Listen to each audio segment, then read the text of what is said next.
Bismillahirrahmanirrahim. Assalamualaikum warahmatullahi wabarakatuh. Alright guys, welcome back to contrastive and error analysis lesson today. And before we start our discussion today, let me introduce myself to you. My name is Agi Shahrain, and there are two persons who assist me to conduct this PowerPoint. The second person is David Bastiansah, and the last is Ahmad Zainullah. Okay, here we are from the A group. We'll explain you about markedness theory and drawbacks and merits of contrastive error analysis. Okay guys, in the previous discussions we have learned a lot together about contrastive and error analysis together.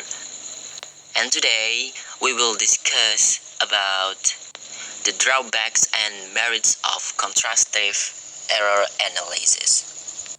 And in contrastive and error analysis, there are two kinds, and let's say the merits and the drawbacks of CEA.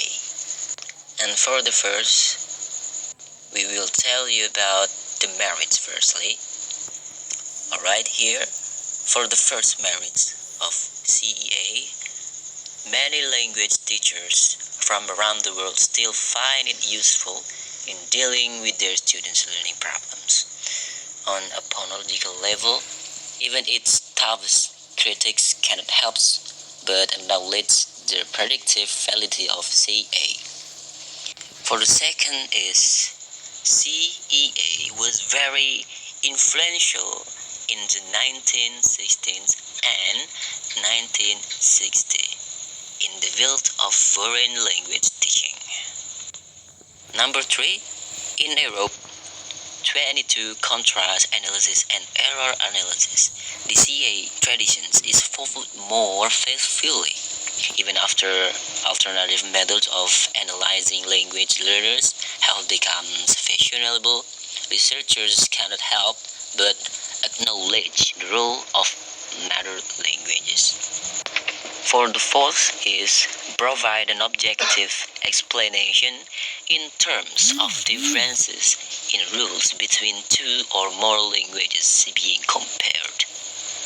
And for the last is the results of contrastive analysis contribute to the field of translation, both translation from the first language to the second language and vice versa. And here we have found 5 merits of CA. And for the next is we will tell you about the drawbacks. And here there are 3 drawbacks in contrastive and error analysis. Okay, for the first is the learner's native language interferes with the learning of the target language, and consequently interference from the mother language is the main, if not the only cause of errors. For the second is the bigger the differences between the structures of the source and the target languages, the more difficult it is to learn a foreign language. And for the last is learning difficulties and differences between source and target languages. So that there are 8 things we should know that these merits and drawbacks of contrastive and error analysis, guys. So you have to pay attention of that and what those we have told to you. And you have to remember that these discussions is far from perfect, so that we also need your help or your assist to make this discussion more valuable for older listener. So we are always waiting for your feedbacks to make this discussion more strange and more perfect than before.